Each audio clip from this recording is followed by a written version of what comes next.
I did not think part 3 of JoJo's would make me go from laughing my ass off to crying in the corner to befriending these characters that have built a whole character in a matter of episodes. Nonetheless, I feel like a Stardust Crusader because I went on probably the most fun adventure I've had in an anime thus far because of how bizarre it went. What is up, everybody? Welcome back to Gloze Content. My name is Noah and I got a smile on my face. I'm feeling a little bizarre. I'm feeling a little kooky because we finished JoJo's part 3 and I can confidently say I am stuck in JoJo's. I am stuck in this bizarre adventure. I can't get out. The only pathway is forward because I am so attached to this story and the narrative as a whole because of part 3. And that's what we're going to be talking about this week. I most recently got into JoJo's like 2 months ago. I watched part 1 and part 2 together, and I'm gonna be real with y'all, it didn't really hook me as it did to some other people.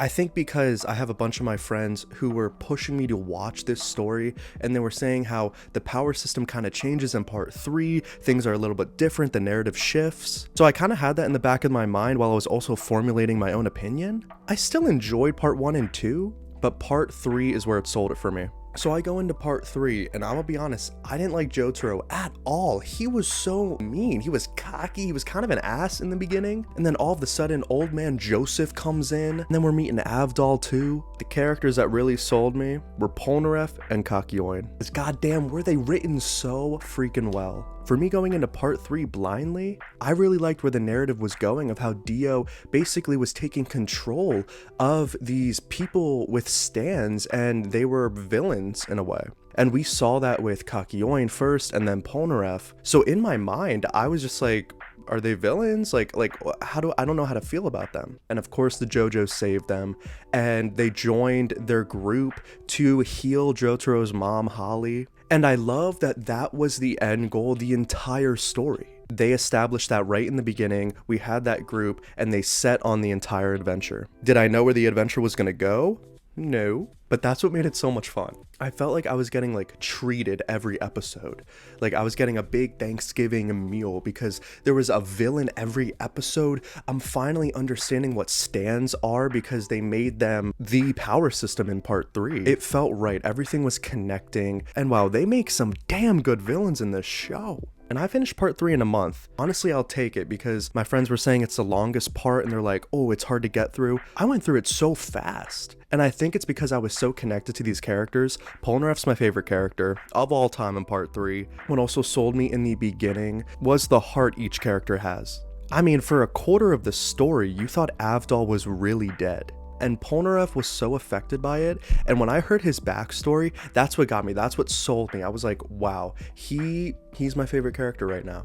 Because his heart opened up to a vulnerable point so early on in the series, but it works. It makes the stands feel like their own character as well. Silver, Chariot, Hierophant, Green, Star, freaking Platinum. I love the art style in part 3. I love the character designs. And I'll be honest, Jotaro grew on me every episode that went on, and now I love him. I am so glad I wasn't spoiled on anything in part 3, but I was making theories, and my theory was right. There was something sus with Kakyoin. I knew something was going to happen at the end. He was going to sacrifice himself or something, but I did not expect it to be that. What I saw. I shed some grown man tears in that moment.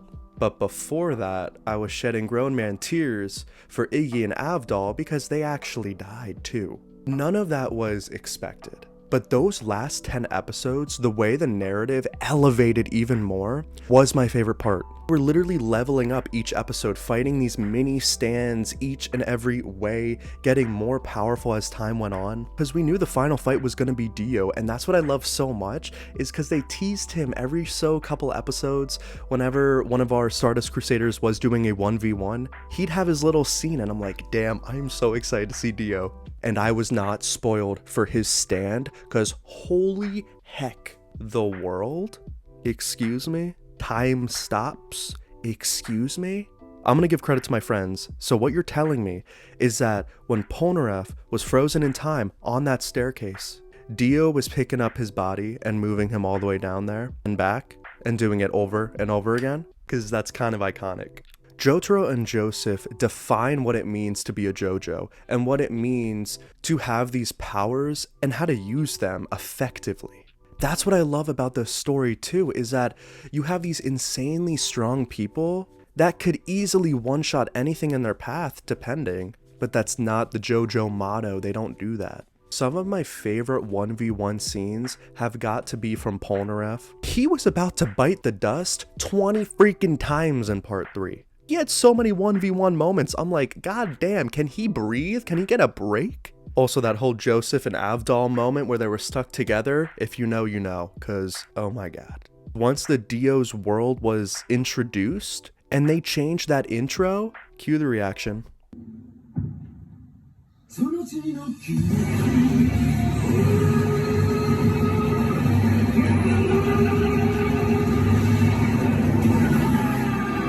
seen an intro change before, have you? Yeah, I'm trying my best to formulate all these thoughts, but it's hard because this shit's bizarre. So honestly, any thought is valid. But if you did not tear up on who we lost from the Stardust Crusaders, do you even have a heart? Not to mention I was crying simply of them defeating Dio, and Jotaro, Old Man Joseph, and Polnareff simply departing each other. Bro, I was a mess.